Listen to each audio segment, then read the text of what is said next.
Thank you very much for coming. I'm going to put our pictures up. There we go. Like she said, I founded the school, and these are 4 of my favorite graduates who've done really interesting, fascinating things, and I thought we could have just a great conversation, and they can give you terrific advice on what to do. Who's the favorite? You, of course. These 2 have been having a competition all afternoon. So I'd like to start by having each of them tell a little bit about what they did before school, like what they studied in school, and what their career track has been after. Sounds good. I'm Larry Gordon. This is what I look like when I don't have an American flag across my face. Before Miami Ad School, I did undergrad at VCU. So I was living in Virginia, hanging out in Richmond, rapping, doing things of that nature while educating myself. And then the actual ad that let me know about Miami Ad School was some cards. They were like trading cards or something that had all these great creative directors who had graduated from Miami Ad School. And I remember seeing that on like CMYK or something like that. And I was like, portfolio school, I can either stay here in Richmond and go to Brand Center or go to South Beach and like do advertising. So I packed up all my stuff and went to South Beach. So currently now I am at 360i here in New York. Before that I lived and worked in Miami for about 5.5 years in the Hispanic market at Alma DDB. Well, clapping here. Yeah, let's give it up. All good. Is my mic on? Oh, there it is. Okay, it's on. Cool. So can you guys hear me, by the way? Yeah. Okay, all right, just making sure. You project really well. Oh. Very powerful. So many compliments going on. It's so great. So my name is Mo. I was born in Nigeria, but I grew up in Texas. That's why you don't hear the accent. In a while, I'll probably say y'all about 20, 30 times during this presentation. I heard about Miami Ad School after I graduated college, and they was just like, okay, you really want to network, you really want to get into business, this is where you need to go. So I went full speed ahead, and 4 years after I graduated, I'm here in front of you guys. Wow, it's crazy. Time goes by fast, but happy to be here. Hello. Keep it short. I will try to. Sorry, Z. My name is Donnell Johnson. I am a creative director here in New York, Freelance. Before Miami Ad School, I worked at my university after I graduated, just kind of hung out for a few years, dicking around really, pretty much. Doing nothing, trying to figure out what I was going to do. I sent my portfolio, which was this weird thing that I put together. It was 50 pages of weirdness that was happening. And I was sending it around to all these different ad agencies. And a person who worked at Wieden & Kennedy, which does Nike, they put me in charge with, they hooked me up with all this information, this really nice letter, and I found my way to Miami, which I always wanted to move to. So it was a no-brainer that I would go down there. And I went down there. I was down there from 1996 to 1998. That's it. Well, I'll work this out. I'll work this out as soon as we awesome. Keep going. I don't like talking about myself. Okay. My name is Zorayma Guevara. I'm trying to See? That's really short. I'm working this out. It's hard. So my college days were sporadic because I thought I wanted to be a painter, and I actually went to Italy, and I didn't like being poor. I really didn't like being poor, so I'm like, painting's not for me. And then I did a lot of other kind of odd jobs, and I never really found my calling. I was creative, but I didn't have the discipline to be a painter or a sculptor or, I don't know. But a lot of nervous energy because I knew I had to do things every day. I came across an ad in the New Times. It's sort of like the local newspaper in Miami called, but I don't remember actually the ad. I have it somewhere. I'm going to give it to you. It's the ad that changed my life because it said something along the lines of, are you miserable? Do you live a horrible life? It was just like, it was a little depressing. Come to Miami Ad School. And I was like, oh my God, they're talking to me. And so I did, and I met Ron Seacrest, Pippa's husband, who he greets me in this warehouse where there's a church upstairs. He's building walls downstairs. And I'm like, yeah, where do I sign the check? It's amazing, your ninja tricks. And I haven't looked back. It was probably the best investment I made in my life. This school gave me a career, not a job. And I have met amazing people. I'll include you now. Oh, okay, good. And I can't say enough about this school in terms of my own personal experience. So, in a nutshell.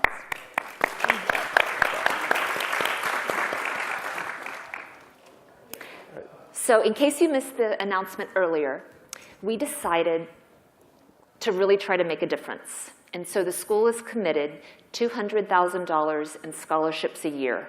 It's going to be an annual commitment. It'll be $5, $20,000, $10,000 scholarships. These are the different programs that you can study.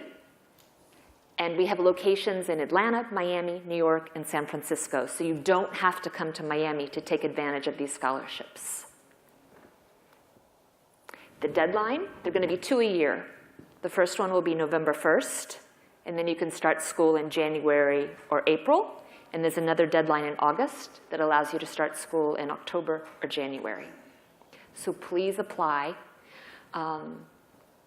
The application process is pretty easy and straightforward, where you don't have to submit ads. We want to know who you are as a creative person. You can submit rap, stand-up comedy, greeting cards, posters, poems, haiku, because nobody really wants to read ads. They want to read things that excite them.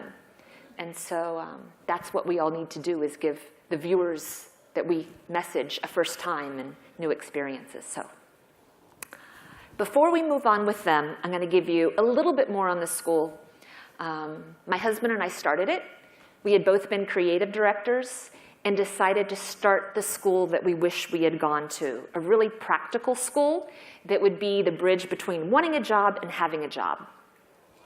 We started in Miami with 6 students.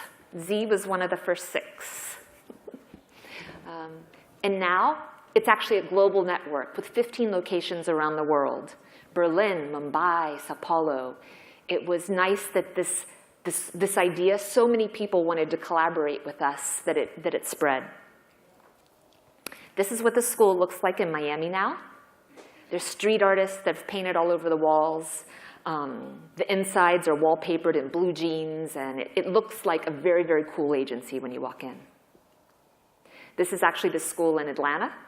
So each one has a very creative and kind of like it's a creative's playground. When my husband and I started the school, since we had come from advertising, we knew that the solution for the school would be to combine education and industry. We had to make the two inseparable.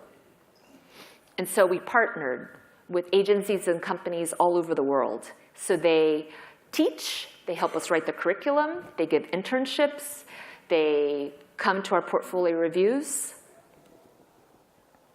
And so that makes our school very different than most schools in the world, because all of the instructors are industry professionals. By the time you finish school, you'll know 200 people in the industry. That's how big your network can be. And all of the courses are practical. There's nothing academic. Everything you make is something that you would be making in an agency or a brand if you worked there. These are some of the classes. Students work on real projects. A couple years ago, they even created a spot that aired on the Super Bowl. Can you imagine being a third quarter student and you're like, yeah, that's my spot on TV after the second quarter or whatever. And 96% of our students intern. All of them can. They're eligible. It's if they choose. And 88% intern in multiple places. So they can spend their first year in one of those 4 full-time locations. In the second year, they can choose 4 other locations to study and intern. So you could be like in Ogilvy in Sao Paulo and RGA in New York City. You could take classes in San Francisco and learn from hot creative directors there. These are interns at an agency. So every single person can have their own educational odyssey. So that particular student went to San Francisco, studied in Buenos Aires, and then got experience in those 3 agencies. We also do job leads for life. So all of these guys, even though they're like creative directors and things like that, we still send out job leads because agencies are looking to our graduates because they know we have this program. So we get job leads for juniors, mid-level people, creative directors, strategy directors. And we have over 7,000 graduates working all over the world. I got curious about what agency loves us the most? Who's hired the most graduates? You know, it's really easy to go on LinkedIn on the advanced search and do Miami Ad School and then pop in different agencies. So I was playing one day. Ogilvy loves us the most. They've had 748 intern or be hired. And then I started looking at like where are early graduates, like what are some of the things they're doing? The CMO of Facebook, the chief marketing officer of Facebook is a grad. The chief creative officer of Y&R Europe. And it's not just agencies, they're also inventing things that are changing the world. One invented a product that increased bone marrow donors by 300%. Like, you know, you say advertising is a brain surgery, but you can really save lives. I had a couple of videos. Are we able to cue those? It's some student work that was done, because you can use the skills that you use to build brands to also change other things in the world. And so there were all those riots going on over the summer and marches and all. And so I gave the students the assignment all over the country to come up with solutions to continue the conversation about racial equality. And so they came up with 100 different ideas, and we narrowed it down to 7. And I don't know if we can show any of those. There's a print ad. The print ad is of actually, it's the crosswalk in front of the Civil Rights Museum, and it shows hands interlaced where the black and white stripes become hands, and it says united, not divided. And then we'll see. Oh, well, we'll move on. It's being voted on. So if you go to our website, I would love for you to pick your favorite, and then we'll actualize whatever it is. So go to miamiadschool.com and scroll down to the bottom, and it'll say, please vote. And they're the 7 top ideas that have been selected. And see which one you think has the most chance of being effective, and we'll make it happen. So I have some questions for you guys. 16 minutes to talk about me. Let's go. Would be helpful for them to know. CPT Always time. about you, always about you. So when did you guys know you wanted to? Is it loading? Okay, so the video you're going to see was done by 2 white girls. So they got this The Wayne's assignment. brothers. Who are, really, they're Wayne's brothers. Good job is done. Yes. And they said, I don't know what it's like to be black in America, and I really want to know. And so they said, let's ask. And that's what this video should be about. You sounded so white saying that. What? You sounded so white saying that.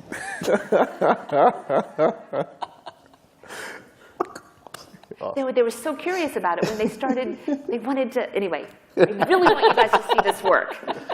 Because then you can get people in your own communities doing the same thing. Yes. I like it already. You did a great job. You did a great job.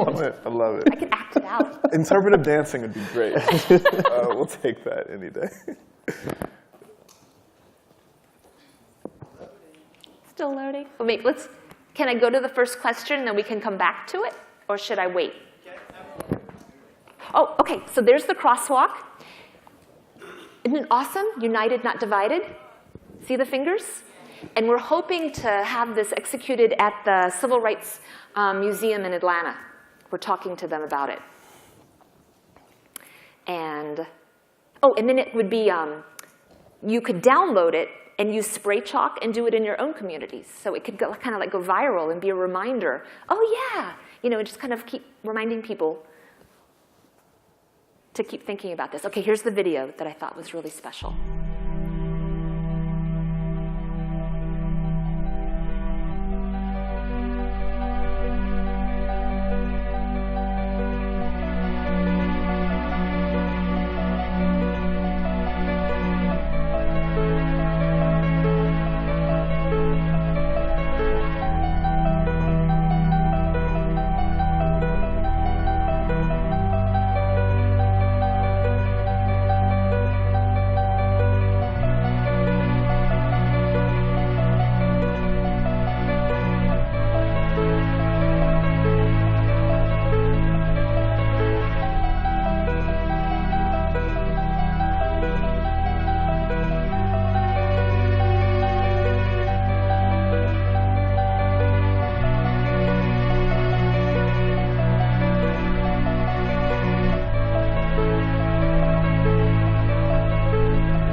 They got so into this project, and they had so many great conversations that this was able to start. Thank you for being able to load that. I'll see if you like that one best or one of the other 7. So, okay. When did you guys know that you wanted to be in advertising? I knew at the age of 13. I don't know, I'm old, by the way. So I don't know if you guys probably won't know this, but back a long time ago, the Super Bowl wasn't a big deal. Commercials on the Super Bowl weren't a big deal. And then this one ad came out that kind of made all the Super Bowl commercials a very big deal. And it was for a little-known computer company named Apple. And it was a play off the George Orwell book, 1984. And in the whole thing, just look it up. I'm not going to go through it. But when I saw that commercial, I looked at the TV, and I literally said these words, I want to do that. And that, to me, was right there, I knew that's what I wanted to do. I also wanted to be a sexual therapist, but I didn't, that didn't work out either. Side project. Side project, I guess, I don't know. TMI. TMI. But, no, I did. I went to school for it. Yeah. Oh, nice. Seriously. Amazing. So when did I know I wanted to be in advertising? So when I first graduated and I was looking for a career, I was asking my mentor, I was like, what can I do? Like, she's like, so what skills do you have? I'm like, I watched a lot of 90s television. And she's like, you're going to do just fine. You should be in advertising. And so I was like, okay, well, what else? And I'm like, I just do a lot of things. I live life. She goes, even better, because you're actually going to make a killing off of living. And you'll be great. So that's when I was like, okay, I can do this. And then I just went full speed ahead. So you all went to Miami Ad School. What was the most important skill that you learned while you were in school? What's the one thing that's helped your career the most? How to not piss off Ron. Ron's her husband, by the way. I would say networking. I think above everything else, man, you spend a lot of time in the program with a bunch of people who are all like figuring it out, learning things as you go. You spend a lot of time working on ads, you get close to people, and then you know like who they are. And they're people from all over the world. Because I went to Miami Ad School, I have friends now that live all over the world, that work all over the world. And it's not just a sense of, hey, I'm calling you, can you hook me up with a job? It's like, what are you working on? What are the trends going on? What are you seeing? So it's like, one day, we're all going to be at the top. We are all going to be the influencers in this industry. So it's cool to know who those people are kind of before they became famous, and you can always call on them, talk to them, get advice from them. So I think networking was the #1 thing that I take away from Miami Ad School. So that's why when you guys make it, I would love to apply for a job, because I'll be old by then. So I think the thing that I learned was, that there were 2 kinds of people who went to ad school. There were the people who were super talented and just really got it, and then there were the people who had to really work hard at it. And not a lot of the people who worked hard at it made it, but I realized quickly that I was not the person who just got it. These are the people who, they just, whatever they do is great. They do amazing ads, amazing work. They come up with great ideas and all that other stuff. And,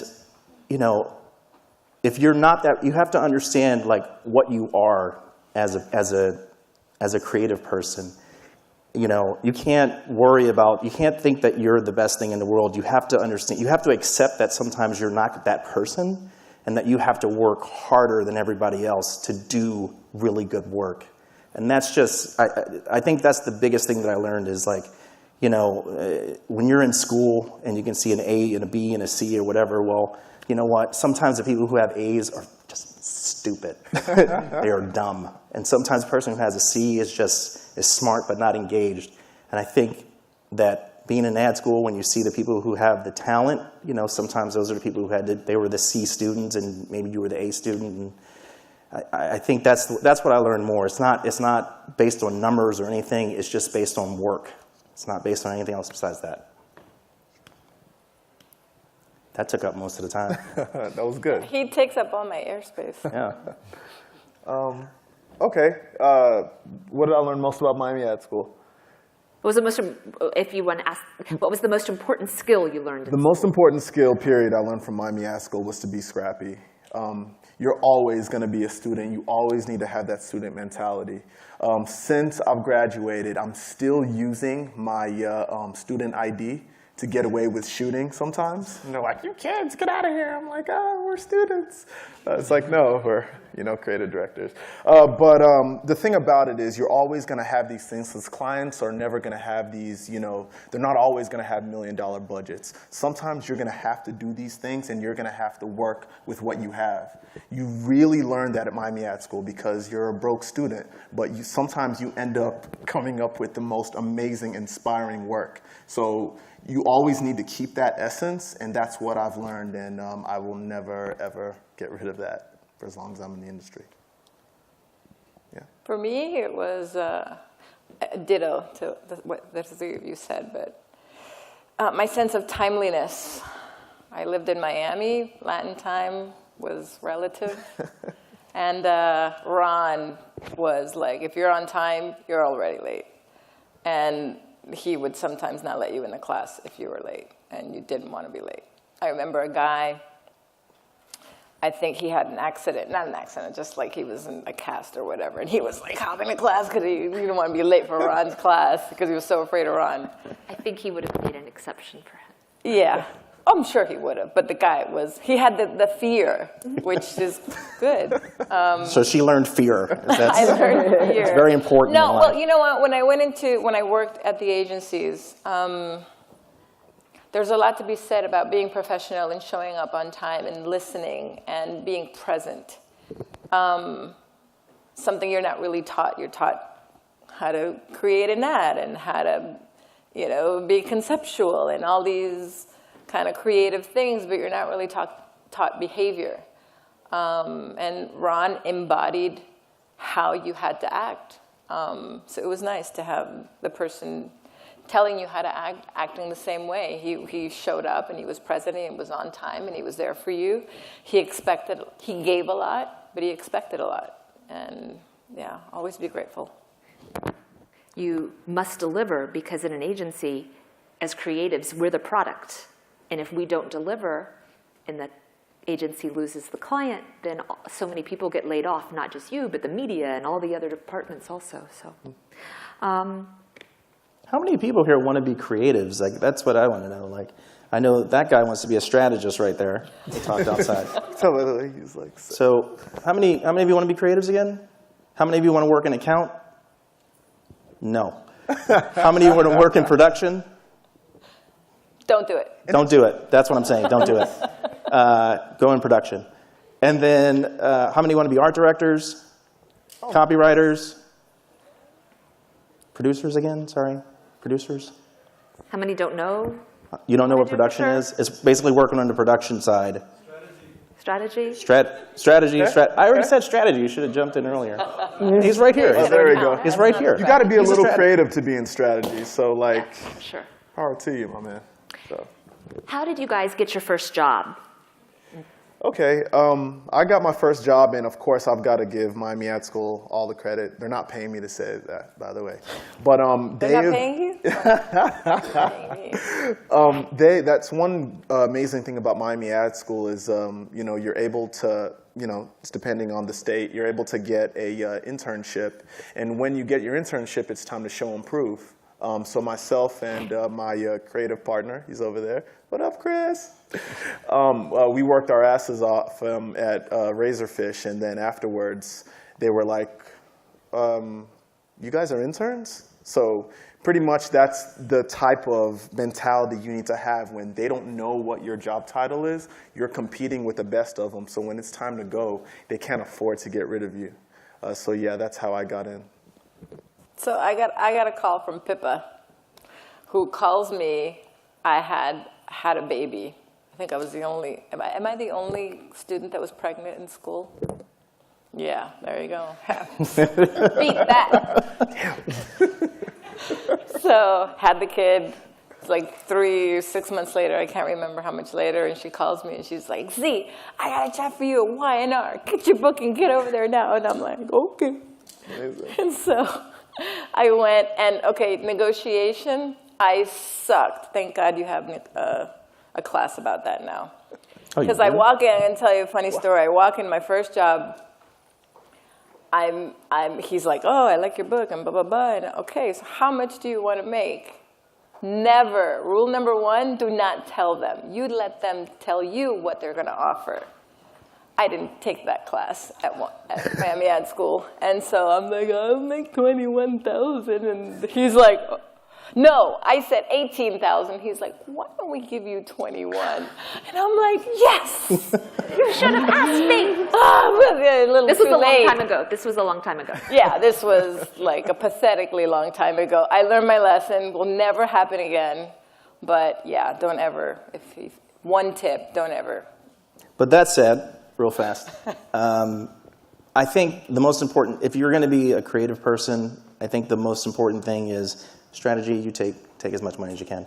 But if you're going to be a creative person, always choose opportunity over money. And that's the most important thing. If you have a chance to get a good job at a great place, take the good job at a great place and sacrifice the money. The money will always be there. Will always be there. But the opportunities will not be there. So just make sure you do that. 21? Yeah, okay. He's speaking from experience. He got a job at a very hot agency that paid him not nearly what he was worth. Outside, she goes, I can't believe to this day, she goes, I can't believe they gave you that. I was like, it's fine. So mad at them. But he did amazing work and then was able to make a much higher salary next. Yes, hand raised.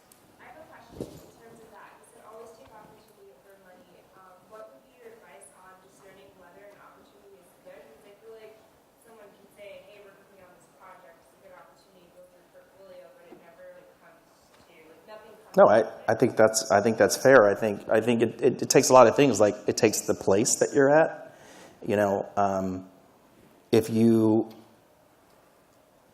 walk into it knowing that you're going to make a lot of work, then I think that's a good thing. Like you should know how many people work on the team, things like that. Like, you know, sometimes it's a crapshoot. Sometimes it's just about the name of the place. If you know you're going to a place with a great name, I mean, every time you do it, jump on it. I just want to add to that. Some places you go to, you may not get the work because you're juniors and you're just starting out, and you may not get the awesome, sexy work that's going to get you awards. Make your work. Yes. Look for work. Take briefs and work on them. Yeah, volunteer. It means more hours on your part and probably less of a life, but you're going to be building your book in the meantime. You're going to be showing people that you work with that you really care about being there and doing good work. And my friends and a lot of these guys, I'm sure, have gotten a lot of really, really good work out of stuff that had nothing to do with what they were supposed to do. Z, I think you hit the nail on the head on that. That's probably the most sound thing that I've heard. Really, really be proactive. Don't wait for that brief. When you get there, like create that work, and then now they'll start working for you. Beautiful thing. This really good place you talked about, for that year, first year I worked there, I worked on direct mail. But I got briefs, and I worked on those briefs on the side, and I did that extra stuff. Let me just say this. All the opportunity that you think you deserve when you get out of school, you don't. You don't deserve it. You earn it. You work for it. Just know that. I'm going to object to some of this right now. I'm going to object. First, to be more direct, I think this is something that I'm recently learning too. It's all about people. Like, it's all about who you work for. I don't care if that agency has a name. If you get put off in a corner somewhere in a closet, you're not going to have the opportunity. You're not going to have good work when you come out of there. You're going to base your whole career on a name. Then you're going to have to go somewhere and show and prove. And you're not going to have the skills, and you're not going to have the work, and you're not going to be able to back it up. I say do research. If you like these top agencies, do research. Find out who are the creative directors, the group creative directors. Why are they awesome? Try and get in with them. Interview with them. Am I going to be working in your group? What are my opportunities going to be? When you talk about negotiation, you need to negotiate that. If it's not a great agency, but if it's an awesome person who just got there, who's a great creative director, who is going to mentor you, who is going to be your champion, I would jump over that, because those are the people that are going to help you propel. Those are the people that are going to help you grow. They're the people that are going to mentor you. Those are the people that are going to put you into a better position later in life, like, okay, you've outgrown this position, but I know such and such over this agency, and I'm going to recommend that you go over there now. It's all about the people. If you go somewhere that's great, but you're not getting those opportunities, or you're just another name out of the 1,000 people that work there, then I think you're wasting your time. So I'm going to object to the whole just go somewhere to... I agree to disagree. Cool. I got, Larry, I'm leaning towards you on this side. Like, there's two types of, there we go. Don't even. Well, it really is. And I really believe, though, like, they're both great points. And also, you're only as good as your creative director. If you're going to a place, you can definitely tell, you know, there's some of them that really, really want to push for good work, really, really inspire you. And then you'll meet a few that are just like, okay, they're just being happy with keeping the clients happy. And you do have to do that as well, but it keeps the lights on. But find that creative director that inspires you. You're only as good as them as far as... Well, let me just go back to this. So what? Yeah. So when I say go to a good place, there are a lot of good places. What I mean by that is I mean places that have a culture where you can make work. So I'm talking about the agencies like Wieden & Kennedy that does Nike, or Crispin Porter Bogusky, where I worked at before, or Droga 5 that does all the Under Armour stuff. Places like this where they have a culture where, I think I also learned this in Miami Ad School, where everyone holds hands and they all say, we're all in this together, and they all have a common goal, and that common goal is the work. Now those places that I'm talking about are far and few between. So when I say you're going to go to a place with a great name, that's my bar for that place, where you know that you're going to have the support that you need and the whole thing. Those places are far and few between, but just know if they ever come up, you should take those jobs. Besides that, I agree with what he's saying. If you can find a place and a person that you like, you should definitely, sometimes that trumps it. You know, Kirschenbaum was a great place, but they had really good people there, and I took the job mostly because of that. Crispin Porter Bogusky, a job that I took, I hated the agency. I hated it because I was jealous of it, but I went down there and I met all the people, and man, they were just the greatest people in the world, and I was like, I have to get this job. So that's my bar, and I agree with you. I agree with you, so let's all move over. Okay, we're back. And just put her on this side. Okay, so... And now she's all over here, all alone. Oh, I don't want to be all here, guys. alone. So here's what I think. I think sometimes you're not so lucky to be in some amazing place, right? For whatever reason. It's a boys' club, or it's just unattainable, or they're not boys' clubs hiring. are fine. They're fine. Whatever, bro. They're great. I like So them. you just have to make it work where you are. And that's where you have to start creating. I'll give you a story, since you asked. I remember I was a girl. I was art director. I didn't have a partner at the time. In agencies, they pair you up, art director, copywriter. And because I was a girl without a partner, they put me on this. Burson Marsteller was also part of a company for Y&R. They put me on an account that nobody wanted. It was something for Dell. It was like a PR thing. Just give it to Z. And so I got it. Long story short, I met with their PR. They treated me like I was a creative director, which is kind of cool, because they were like, oh, Z's here. And I'm like, why don't we do this and this? And they're like, okay. And I'm like, holy shit, they're listening to me. And then we did this amazing thing. Long story short, this event that they did for Dell in Puerto Rico made them over $500,000 in 2 days, which is unheard of in terms of selling actual, I mean, this is back in the day, right? And we did all this, like, it was create art as you go or something. And so we gave out little canvases where I had done this drawing, and that was the invitation. And they hired all these artists to come and paint and create, because their whole thing at the time was create your own computer, which didn't exist at the time. Everything was always prepackaged. And it won an award. It won an actual, like, there's an award for some campaign that makes the most money, which I never heard of, but we won that award. And so, yeah, exactly. And so here I was with an opportunity. Still making $21,000. I was not making $21,000. I don't know why I told you that story. But that nobody wanted, nobody believed in, nobody really gave a crap. And I made the best of it.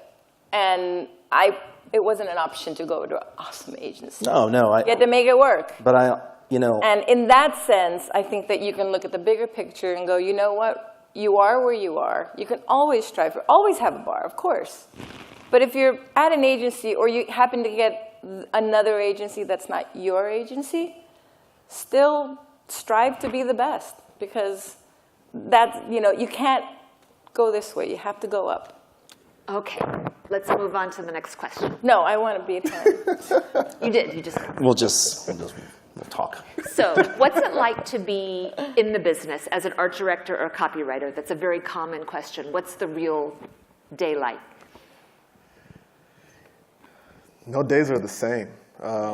One day you'll be, working with designers and a production team making things happen. Another day you'll be at a bar with your creative partner coming up with ideas and writing them on a napkin. So every single day is different, and you just really have to embrace that. I agree. I think that's the thing that attracts me to advertising. Like every day I go to work, it's a new set of challenges, a new set of problems to solve, and that keeps me excited. I would say I'm a senior art director at 360i. If I go to work and I only do art direction stuff, I have failed myself and I have failed my company. That's how I feel. As a creative, I should be doing a lot of different things. I should be doing art direction. I should do some copywriting. 360i is amazing because they have all these different departments and all these smart people you can talk to strategists, talk to innovation guys. Like if I only did art direction for one day, I really failed myself. So every day I try and do a lot of different creative things in my job role.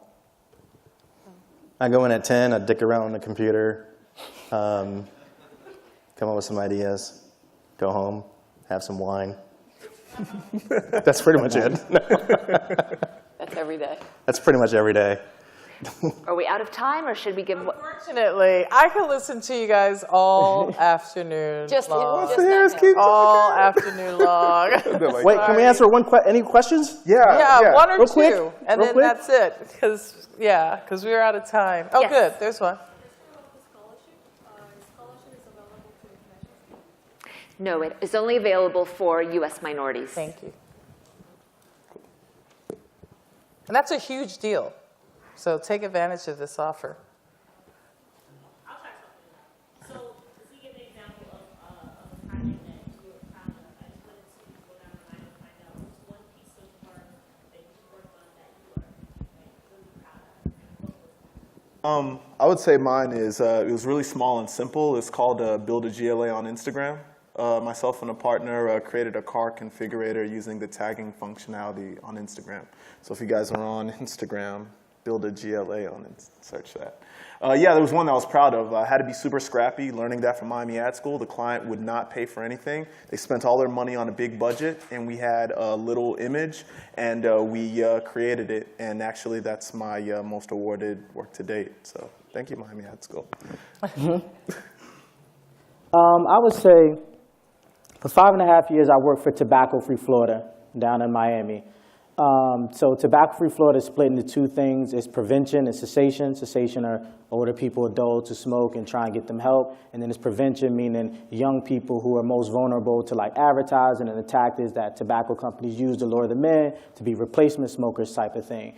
So the work that I'm most proud of is actually just working with kids, because kids around Florida, they have an organization called SWAT, Students Working Against Tobacco, and these guys go to the legislator, these guys write up laws and different amendments, and then they petition for all these changes to happen so that they are not targeted as kids. So I used to do a lot of community service with them, going to the high schools, teaching them how to ideate, how to come up with initiatives, how to brainstorm, how to do creative things to get other students like involved, right? Because normally you think, oh, these nerdy kids want to beat tobacco. Why do I want to join this club instead of, playing sports or something like that? So it's teaching them how to gain like momentum and be an influence in their school and still be cool and not known as like the nerdy kid. So for them, I created tons of work.